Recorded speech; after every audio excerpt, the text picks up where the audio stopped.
Bismillahirrahmanirrahim. Assalamualaikum warahmatullahi wabarakatuh. Alhamdulillahirrahmanirrahim.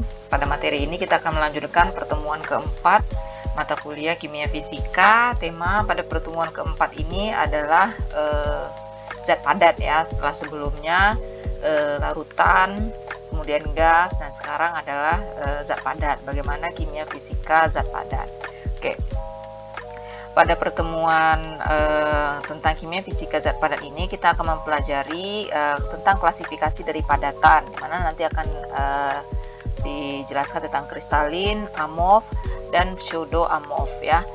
Di farmasi fisika atau sebelumnya juga mundur di farmasetika dasar itu ada hal-hal yang mempengaruhi dari kelarutan, bentuk atau sifat dari si partikel padatnya tadi, apakah dia amorf ataupun dia kristal. Nah, di sini akan lebih dijelaskan kenapa bisa si kristal itu lebih sukar larut daripada yang si amorf ya. Nanti akan dilihat bagaimana perbedaannya. Oke, selanjutnya kita akan bahas tentang kristalisasi ya, pembentukan dari kristal.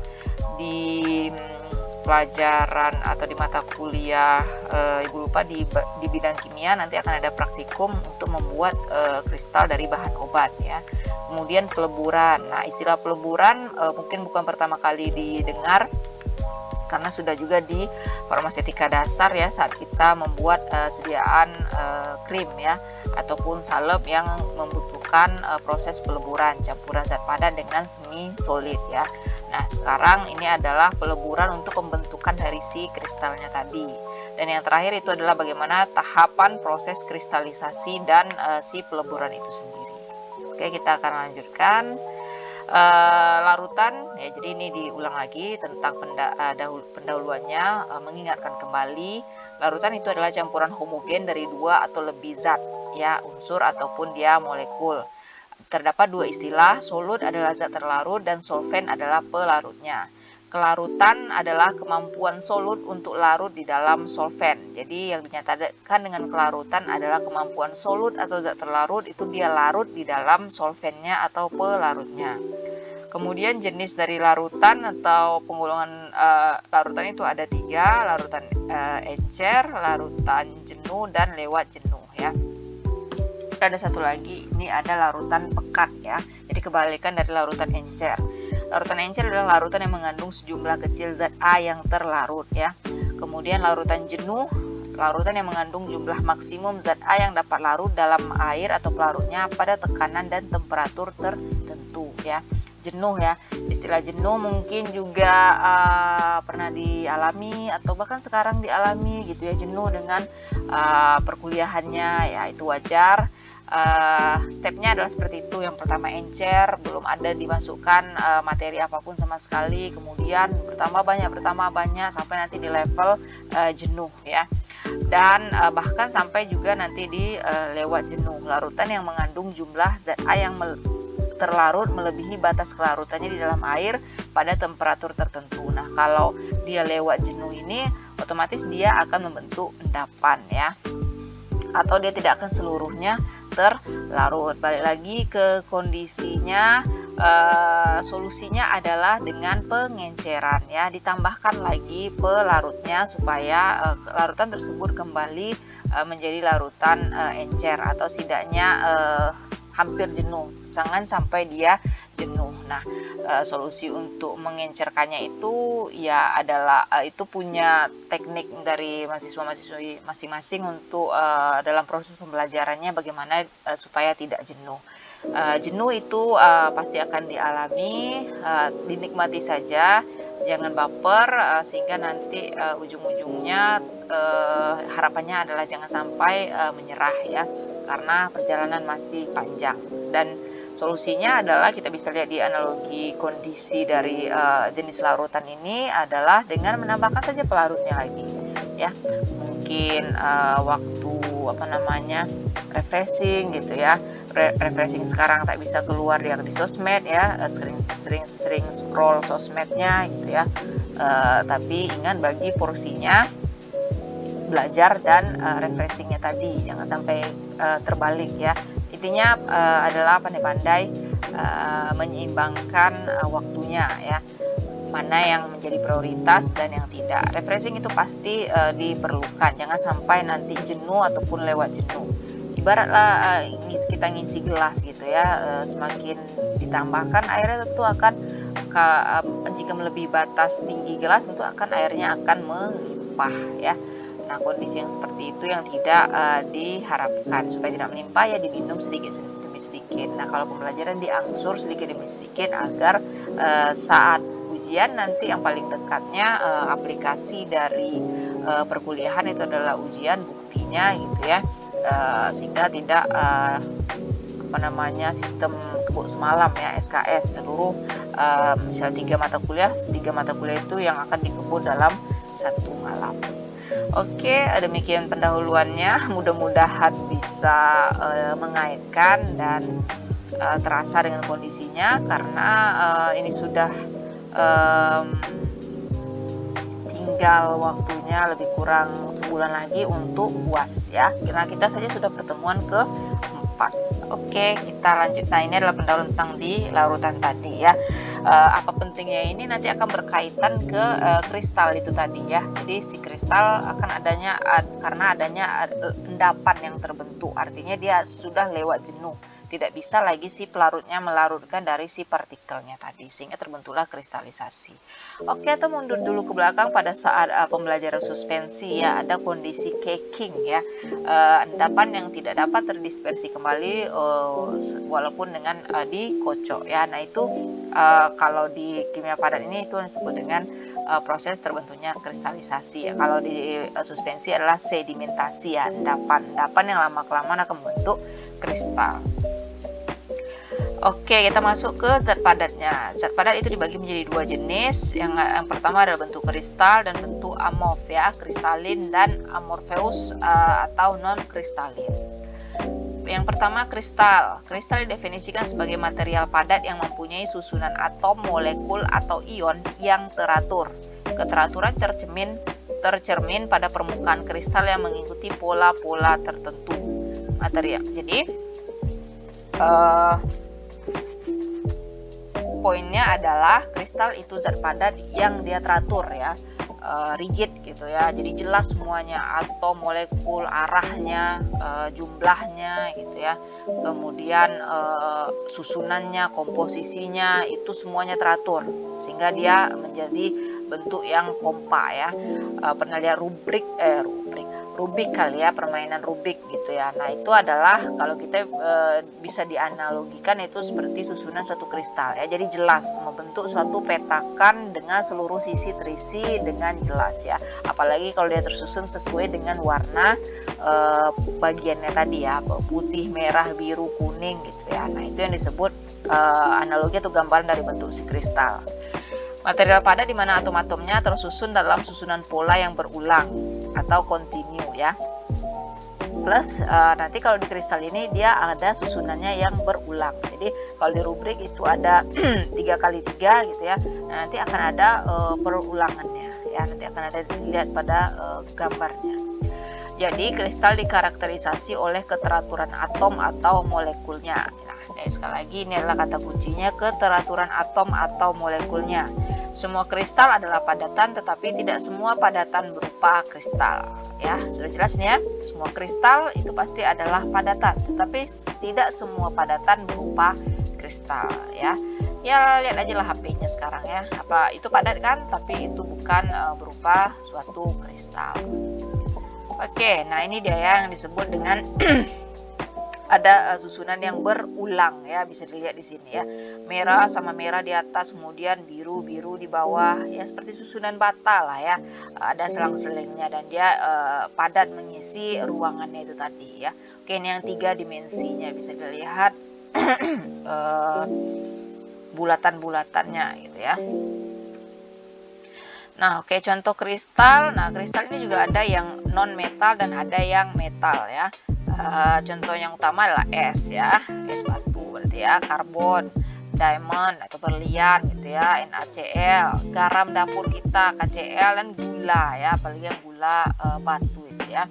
Nah, terus ada juga yang kristal yang berbentuk metal itu seperti tembaga, perak, aluminium, tungsten atau magnesium ya. Jadi itu adalah suatu kristal tapi materialnya itu adalah dari metal atau besi ya. Oke, kemudian pembagian dari kristal. Jadi ada yang pertama itu adalah kristal tunggal.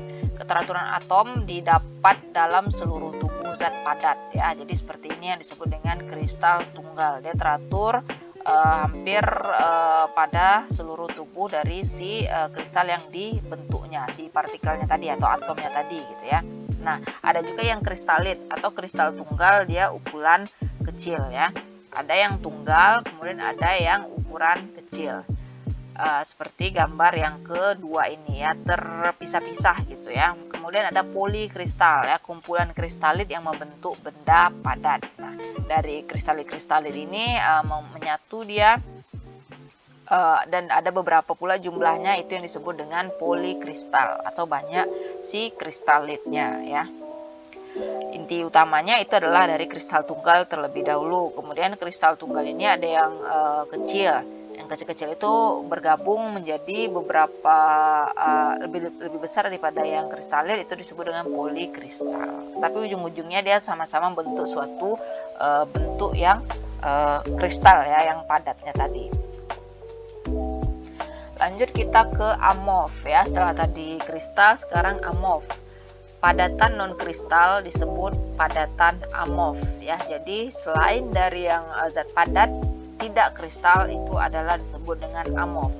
Amorf adalah zat padat yang atom, molekul atau ion penyusunnya tidak teratur sehingga tidak terbentuk pola tetap atau struktur kisi ya, atau lattice struktur. Nah, ini nanti akan dipelajari pada materi selanjutnya. Kebalikannya tadi ya, kalau kristal itu adalah susunannya teratur, nah kalau amorf dia tidak teratur. Kembali lagi pada materi kelarutan, mana yang lebih larut, bentuk kristal atau bentuk amorf, dimana jawabannya adalah kristal itu sukar larut daripada amorf. Sekarang sudah jelas jawabannya kenapa, karena susunan dari si atom penyusunnya, kalau si kristal itu padat, jelas, teratur gitu ya. Kalau si amorf tidak teratur, sehingga kalau teratur kan akan lebih susah untuk membongkarnya, ibaratnya gitu, memisahkannya. Nah, tapi kalau si amorf dia tentu akan lebih mudah dia kita memutusnya tadi, karena dia tidak teratur, penjagaannya tidak seketat dari si kristal yang dari seluruh sisinya itu terisi secara lengkap. Ya, kalau si amorf tidak selengkap dari yang si kristal. Materi amorfus mempunyai keteraturan hanya beberapa atom atau molekul saja. Nah, ya, ada yang tidak teratur hanya beberapa saja atau bahkan kecil, dimana itu yang dapat menyebabkan dia mudah pecah, mudah berpisah, sehingga dia lebih mudah larut daripada yang si kristal tadi. Nah, contoh si amorf itu adalah silikon, plastik, dan plexiglas. Jadi plastik itu adalah si amorf ya. Bisa dibayangkan saja nanti dari proses dibakarnya tadi gitu ya. Kalau kristal tentu kalau lebih sukar dibakar daripada yang di plastik ya. Oke. Zat padat bentuk amorf non kristal ya, gambarnya lebih kurang seperti ini ya. Kita balik lagi seperti kristal yang jelas merah di atas, biru di bawahnya. Nah, kalau ini kan ya suka-suka dia aja gitu ya, dimana dia akan bertemu ya, bagian merah atau bagian birunya tadi, sehingga kondisi seperti inilah yang lebih mudah dipecah, sehingga kalau di kelarutan itu akan lebih mudah dilarut daripada yang bentuk kristal tadi. Oke, sifat dari kristal. Kristal mempunyai titik leleh yang tinggi ya, titik leleh yang tinggi, sehingga seperti Ibu sudah bilang tadi, proses dibakar biasa itu akan lebih sukar prosesnya ya, karena dia memerlukan titik leleh atau panas yang lebih tinggi lagi supaya dia dapat meleleh. Kristal mempunyai titik lebur yang tegas dan susunannya yang teratur ya. Kristal mempunyai keteraturan posisi atom yang panjang. Kristal merupakan anisotropik atau sifat kristal berubah tergantung arah orientasi dari kristal ya. Jadi ini ada istilah isotropik, anisotropik gitu ya. Jadi ini dia anisotropik, berarti dia tidak teratur untuk sifat arahnya tadi, arah orientasi kristalnya tadi. Oke. Lanjut kita ke kristalisasi ya. Setelah kita bahas tadi dasar-dasarnya, sekarang kita bahas ke proses pembentukan dari kristalisasinya tadi ya. Pertama definisinya. Kristalisasi adalah suatu proses pembentukan bahan padat dari pengendapan larutan, campuran yang meleleh, atau pengendapan langsung dari gas. Tetapi ini sangat jarang sekali terjadi ya, karena memerlukan jumlah gas dan kondisi ruangan atau tekanan yang juga sangat tinggi gitu ya, sangat dikondisikan. Jadi kristal terbentuk merupakan proses pembentukan bahan padat dari pengendapan larutan ya. Pengendapan larutan terbentuklah dia zat padat. Jadi seperti si suspensi tadi terbentuknya sedimentasi. Sedimentasi merupakan padatan jadi lagi ya. Campuran yang meleleh atau pengendapan langsung dari gas ya. Jadi campuran yang meleleh kalau dibiarkan lama-kelamaan ya seperti lilin lah ya, itu akan bentuk dia padat, lebih padat ya gitu ya, atau kembali padat lagi setelah dia dilelehkan tadi. Teknik pemisahan kimia antara bahan padat cair di mana terjadi perpisahan massa solut, massa atau jumlah dari si zat terlarutnya tadi dari bentuk cair atau larutan ke fase kristal padat atau yang disebut dengan kristalin tadi. Jadi ini masih definisinya ya. Kristalisasi adalah teknik pemisahan kimia antara bahan padat cair, merupakan dia bahan terdirinya itu dari padat cair, di mana terjadi perpisahan massa solut, perpindahan massa solut atau zat yang terlarutnya dari bentuk cairan atau larutan ke fase kristal. Jadi dari cair dia, karena dia sudah mengendap, dia akan membentuk ke fase kristal. Yang ketiga, kristalisasi adalah teknik pemisahan didasarkan atas pelepasan pelarut dari zat terlarutnya dalam sebuah campuran homogen sehingga terbentuk kristal dari zat terlarutnya tadi. Ini masih menyambung yang poin kedua.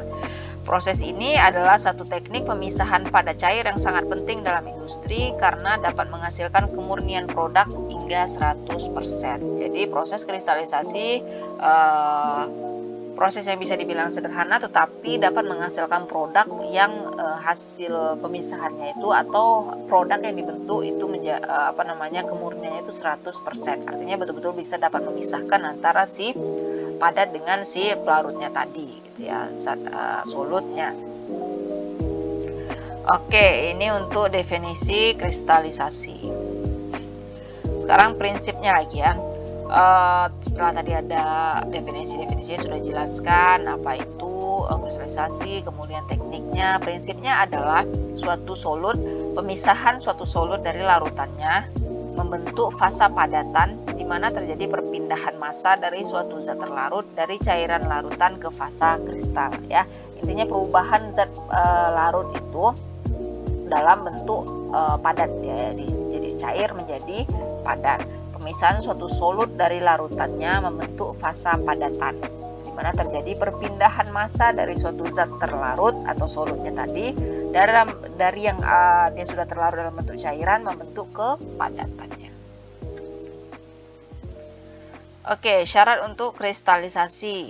Yang pertama, larutannya harus jenuh ya. Nah, ini dia tadi ya, harus jenuh. Lewat jenuh bagaimana? Tentu akan lebih mudah. Jenuh berarti pelarut telah seimbang dengan zat terlarut atau jika larutan tidak dapat lagi melarutkan zat terlarutnya. Itu yang disebut dengan lewat jenuh. Yang kedua, larutan harus homogen. Partikel-partikel yang sangat kecil tapi tersebar merata walaupun didiamkan dalam waktu lama ya. Jadi larutannya harus homogen. Harus sama dia gitu ya. Dimana partikel-partikel yang sangat kecil tapi tersebar merata walaupun didiamkan dalam waktu yang lama. Kemudian adanya perubahan suhu ya, sudah jelas sekali teknik pemisahan itu akan dipengaruhi oleh suhu, di mana penurunan atau kenaikan suhu secara drastis itu dapat mempengaruhi terbentuknya kristal. Nah, ini tergantung dari bentuk kristal yang diinginkan ya. Oke, larutannya harus jenuh, larutannya harus homogen, dan adanya perubahan suhu. Artinya dari dia kan tadi cair, kalau kita mau padatkan mungkin akan diturunkan suhunya atau ataupun kebalikannya, atau perlu dengan menaikkan dari suhunya tadi ya. Oke, nah lanjut kita ke proses kristalisasi berdasarkan asalnya. Yang pertama itu adalah kristalisasi dari larutan. Proses yang paling umum dijumpai di bidang teknik kimia seperti pembuatan gula pasir, garam dapur, dan tawas atau urea ya. Oke, garam inilah ya pernah mungkin pernah melihat juga di video atau di TV-TV gitu ya di daerah Jawa. Jadi mereka mengeringkan air laut ya sehingga terbentuklah nanti si garam tadi. Jadi itu suhu yang dapat mengeringkan si pelarutnya tadi sehingga tinggallah si garamnya. Kemudian dengan proses dari lelehan ya, kristalisasi dari larutan. Yang kedua, kristalisasi dari lelehan. Proses pengembangan khususnya untuk pembuatan silikon wafer yang merupakan bahan dasar pembuatan chip-chip integrated circuit atau IC. Proses granulasi kering masuk ke dalam tipe ini. Oke, jadi ini mungkin ada yang pernah lihat komponen-komponen dari alat-alat elektronik gitu ya. Nah, itu adalah proses dari awalnya padat itu dilelehkan dan dia akan memadat kembali kan. Nah, solder lah ya ibaratnya. Nah, itu adalah kristalisasi dari proses lelehan di mana granulasi kering. Nah, ini nanti akan didapatkan pada semester 6 ya tentang di mata kuliah teknologi sediaan padat. Kita akan buat tablet dengan proses granulasi ya. Jadi nanti ada kempa langsung, granulasi kering, dan granulasi basah. Proses granulasi kering itu merupakan dari awalnya dia cair itu akan dikeringkan. Nah, proses pengeringan itu akan dapat dikategorikan dalam istilah proses kristalisasi dari lelehan yang sudah dibuat sebelumnya. Yang ketiga itu adalah kristalisasi dari fase uap. Adalah proses sublimasi atau desublimasi di mana suatu senyawa dalam fase uap disublimasikan membentuk kristal seperti pemurnian kamfor, timol, dan sulfur ya. Jadi kamfora, gas yang dipadatkan terjadi sublimasi. Berarti ini adalah tekanan yang tinggi, berarti ya akan tekanan dari pembentukan si gasnya itu tadi sehingga dia bisa memadat ya. Oke, jadi bisa dari larutan, dari lelehan itu padat yang sudah dicairkan gitu ya. Kalau larutan kan memang sudah cair. Kemudian ada yang dari fase uap atau dari gas yang terbentuk ya. Oke, lanjut kita ke mekanisme pembentukan kristal. Yang pertama adalah pembentukan inti dulu. Inti kristal adalah partikel-partikel kecil, bahkan sangat kecil, yang dapat terbentuk dengan cara memperkecil kristal-kristal yang ada dalam alat kristalisasi atau dengan menambahkan benih kristal ke dalam larutan lewat jenuh ya. Inti kristal tentu dia adalah komponen ibaratnya fondasinya gitu ya. Yang pertama akan terbentuk, kemudian baru ditumbuhkan ya. Pertumbuhan inti, pertumbuhan kristal merupakan gabungan dari dua proses. Jadi setelah terbentuk inti tadi atau partikel-partikel yang sangat kecil tadi, kemudian akan dilakukan pertumbuhan inti kristal, di mana akan dapat dilakukan dengan proses yang pertama itu dengan pendinginan. Untuk bahan-bahan yang kelarutannya berkurang drastis dengan menurunnya temperatur, kondisi lewat jenuh dapat dicapai dengan pendinginan larutan panas yang jenuh ya. Jadi ini pertumbuhan inti, jadi dapat membentuk inti kristal itu dapat dilakukan dengan dua proses, yaitu dengan pendinginan ya. Yang pertama dengan pendinginan dilakukan dengan cara mendinginkan larutan ya.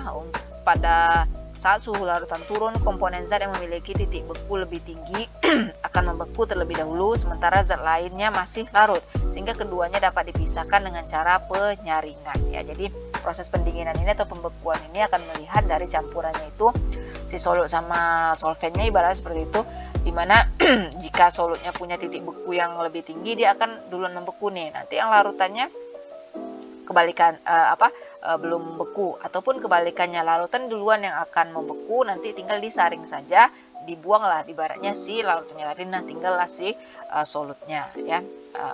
Kemudian pemanasan atau penguapan. Untuk bahan-bahan yang kelarutannya berkurang sedikit dengan menurunnya suhu, kondisi lewat jenuh dapat dicapai dengan penguapan sebagai pelarut. Kristalisasi dilakukan jika zat yang akan dipisahkan tahan terhadap panas dan titik bekunya lebih tinggi daripada titik didih dari si pelarutnya tadi ya. Jadi yang pertama itu pendinginan, menurunkan suhunya. Kalau dia tahan panas, kemudian dilakukan dengan pemanasan sampai dia menguap. Dan yang ketiga itu adalah kombinasi dari pemanasan dan pendinginannya. Ya, gabungan dari metode pemanasan dan pendinginan. Larutan panas yang jenuh dialirkan ke dalam sebuah ruangan yang divakumkan. Sebagian pelarut menguap, panas penguapan diambil dari larutan itu sendiri sehingga larutan menjadi dingin dan lewat jenuh. Metode ini disebut dengan kristalisasi vakum. Kalau pendinginan sudah bisa tergambar kali ya, kita dinginkan batu es misal seperti itu ya. Kemudian kalau pemanasan atau penguapan juga bisa ya, seperti mengukus gitu ya. Oke, kemudian kalau penggabungannya ini jadi pemanasan dan pendinginan. Jadi kombinasi dari dipanaskan, setelah dipanaskan, sampai dia menguap atau mencair gitu ya, nanti langsung didinginkan ya, itu disebut dengan kristalisasi vakum. Proses apa ya di keseharian yang pakai kondisi vakum ini ya, jadi dalam kedap gitu ya, dari panas dia langsung didinginkan. Dan yang terakhir itu adalah penambahan bahan atau zat lain. Untuk pemisahan bahan organik dari larutan seringkali ditambahkan suatu garam. Garam ini larut lebih baik dari bahan padat yang diinginkan sehingga terjadi desakan dan membuat bahan padat menjadi terkristalisasi. Contohnya menarik zat alkaloid atau basa dengan penambahan garam atau garam alkaloid. Nah ya, ini juga nanti akan dipraktikkan pada saat farmasi bahan alam ya. Ya, di farmasi bahan alam akan menarik senyawa alkaloid dengan campuran si garam, dengan penambahan garam ya. Oke, jadi itu adalah beberapa proses terjadinya kristalisasi ya, tahapan kondisinya gitu, dengan pendinginan, pemanasan sampai dia menguap, dan ada yang kombinasi pemanasan pendinginan, dan juga ada penambahan bahan atau zat lain. Pemilihan proses ini tergantung dari sifat bahan atau zat yang akan dibentuk kristalnya, mana dia akan lebih tahan panas atau tidak, kemudian mana yang lebih simpel atau sederhana gitu ya. Nah, bisa juga dengan penambahan bahan atau zat lain yang poin keempat, tanpa adanya pengaruh dari suhu. Oke, ini adalah contoh proses kristalisasi di dalam kehidupan sehari-hari. Yang pertama itu adalah pembuatan garam dapur dari laut ya, ini sudah Ibu jelaskan juga tadi, di mana mula-mula air laut ditampung dalam suatu tambak dengan bantuan sinar matahari dibiarkan menguap. Setelah proses penguapan dihasilkan garam dalam bentuk kasar dan masih bercampur dengan pengotornya. Untuk mendapatkan garam yang bersih diperlukan proses rekristalisasi. Nah, jadi ada namanya istilahnya kristalisasi, pembentukan kristal. Rekristalisasi, adalah pengulangan, berarti diulang kembali kristalnya karena tujuannya untuk proses pemurnian. Dicuci dengan, kalau untuk pembuatan garam ini yaitu mencuci dengan air garam kemudian diuapkan. Nah, lihat di sini kita di sini adalah contohnya pembuatan air garam, dan untuk membuat dia rekristalisasi prosesnya dengan mencucinya dengan air garam lagi, berarti dengan pelarut yang hampir sama dengan kristal yang akan terbentuknya tadi ya, artinya kan menambah jumlah dari si solutnya tadi gitu. Ini sudah hampir bentuk garam, ketemu dia dengan garam yang sudah jadi, yang sudah dicairkan lagi. Oke, untuk dikonsumsi maka perlu proses iodisasi, yaitu dicampur dengan penambahan kalium iodida ya. Oke, ini untuk tahapan sampai bisa digunakan. Kedua itu adalah pembuatan gula putih dari tebu. Batang tebu dihancurkan dan diperas untuk diambil sarinya, kemudian diuapkan dengan penguapan hampa udara sehingga air tebu tersebut menjadi kental lewat jenuh dan terjadi pengkristalan gula. Kristal ini kemudian dikeringkan sehingga diperoleh gula putih atau gula pasir. Keringkannya ini itu ada alatnya freeze dry ya, sehingga dia akan lebih cepat membekunya gitu dengan tekanan ya. Oke, kadang juga dilakukan dengan proses pemutihan ya. Oke, itu yang contoh kehidupan sehari-hari. Mungkin banyak contoh lainnya, itu bisa dicari dan dipahami sendiri. Intinya seperti itu ya, dari awalnya dia cair, didapat kristalisasi dari mana tadi? Dari larutan, dari proses pelelehan, ataupun dari fase uap atau zat padat yang diuapkan. Oke, faktor-faktor yang harus diperhatikan pada proses kristalisasi. Dalam keadaan cair, atom-atom tidak memiliki susunan teratur dan selalu mudah bergerak ya, sehingga kenapa yang larutan itu akan lebih mudah dikristalisasi ya, sehingga karena dia tidak memiliki susunan yang teratur.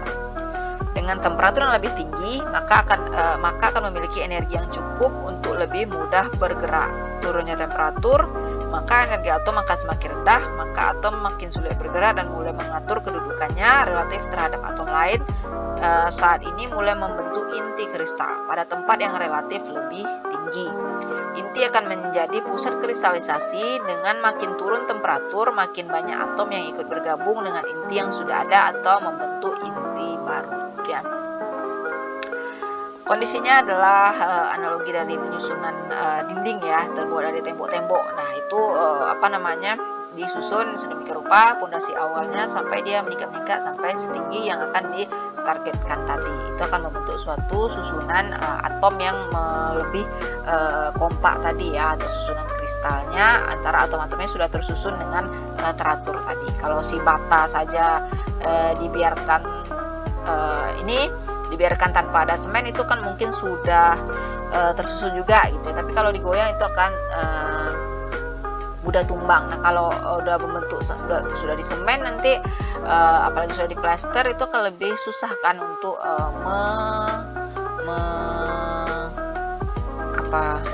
merubuhkannya gitu ya. Nah, itulah kalau gambaran dari si analoginya pembentukan kristal tadi. Kalau dia dalam bentuk cairan, itu kan dia akan lebih mudah bergerak. Nah, semakin diturunkan temperaturnya, dia akan lebih ibaratnya kedinginan gitu ya. Nah, itu akan semakin sulit dia bergerak, lama-lama dia akan mengendap turun ke bawah. Itu disebut dengan terbentuknya inti ya. Mulai dari 1, 2, 3 dan nanti ada atom-atom atau ion-ion lainnya yang akan bergabung sehingga membentuklah suatu inti kristal yang teratur ya. Oke, keuntungan proses kristalisasi ya. Jadi kembali lagi dulu sebelumnya, itu adalah faktor-faktor yang harus diperhatikannya adalah di mana di sini si atom itu kalau dia dalam bentuk cair dia akan mudah bergerak, sehingga dengan adanya pengaruh suhu semakin dinaikkan atau diturunkan tergantung dari sifat atomnya tadi, dia akan lebih kita akan mengurangi pergerakannya tadi, sehingga dia akan lebih lambat pergerakannya, bahkan dia sampai diam saja tidak bergerak. Ya, jadi konsepnya adalah targetnya adalah kita akan membuat si yang mudah bergerak tadi itu akan menjadi lebih kalem gitu ya, sehingga dia tidak akan kemana-mana, bahkan hanya diam saja di satu posisi sambil menunggu atom-atom yang lainnya, sehingga terbentuklah suatu padatan yang disebut dengan kristal tadi. Oke, apa sih keuntungan dari proses kristalisasi? Dapat diperoleh kemurnian produk kristal dari solut yang cukup tinggi. Ini sudah dijelaskan tadi ya, metode teknik yang utama, dan dapat menghasilkan produk yang 100% itu murni ya. Artinya memang betul-betul dapat diambil si yang solut yang diinginkan, dipisahkan dari si pelarutnya tadi. Produk akhir berupa padatan kristalin yang mempunyai bentuk dan ukuran yang seragam sehingga meningkatkan daya tarik. Ini sudah jelas ya. Ya, umumnya berlian saja lah ya. Nah, itu adalah kristal yang paling keras ya. Nah, tetapi sehingga untuk mengukirnya, membentuknya seperti susunan seperti itu juga harus hati-hati. Salah posisi itu kristalnya nanti dia tidak akan membentuk suatu bentukan yang menarik ya, tidak estetik. Kemudian kemudahan proses penanganan, pengemasan dan penjualan ataupun proses lanjutannya ya. Jadi kristalisasi ini lebih mudah prosesnya ya. Namun kerugiannya purifikasi multikomponen atau lebih dari satu, pemurnian multikomponen atau zat yang lebih dari satu dalam satu larutan tidak bisa dilakukan dengan satu tahapan kerja. Maksudnya adalah kalau tadi misalnya seperti pendinginan yang sudah lebih dulu membeku dibandingkan tidak membeku, itu tinggal disaring saja. Nah, kalau jika dia terdiri dari beberapa komponen campuran zat, prosesnya tidak dapat dilakukan satu kali seperti itu. Yang kedua, akan dilakukan juga hal yang sama pada proses yang sudah disaring tadi. Artinya kan tidak bisa diyakinkan bahwa yang sudah membeku itu adalah seluruh komponennya, seluruh zat tadi gitu ya. Mana tahu hanya satu atau dua zat saja, nanti masih ada satu zat lagi yang belum, sehingga tahapannya lebih panjang daripada yang monokomponen atau yang single komponen saja ya. Dan yang kedua, tidak memungkinkan pemisahan semua solut dari larutannya dalam satu tahapan kerja karena sifat kelarutan dari solut itu sendiri. Nah, balik lagi kelarutan dari solut ya. Ada solut atau pelarut, solut zat terlarut yang dia mudah larut di dalam air ya, yang polar, non polar ataupun dia semi polar ya. Jadi ini juga akan dipengaruhi oleh sifat dari zat terlarutnya tadi ya, terhadap kelarutan dari zat terlarutnya tadi. Oke. Dan ternyata sudah selesai. Demikianlah untuk materi pertemuan keempat ini, dasar dari sifat padatan, karena selanjutnya kita akan bongkar lebih dalam tentang si kristal. Ini baru dasarnya atau kulit luarnya dari kristal. Pada pertemuan selanjutnya kita akan masuk ke dalam organ atau bentukan dari si kristalnya itu tadi ya, si atom-atom penyusunnya gitu. Oke, semoga mudah dipahami, dan sekali lagi ini adalah dasar untuk yang paling dekat itu adalah ini bersamaan nanti dengan farmasi fisika, kelanjutannya juga nanti di teknologi sediaan cair, semi solid, juga teknologi sediaan padat ya.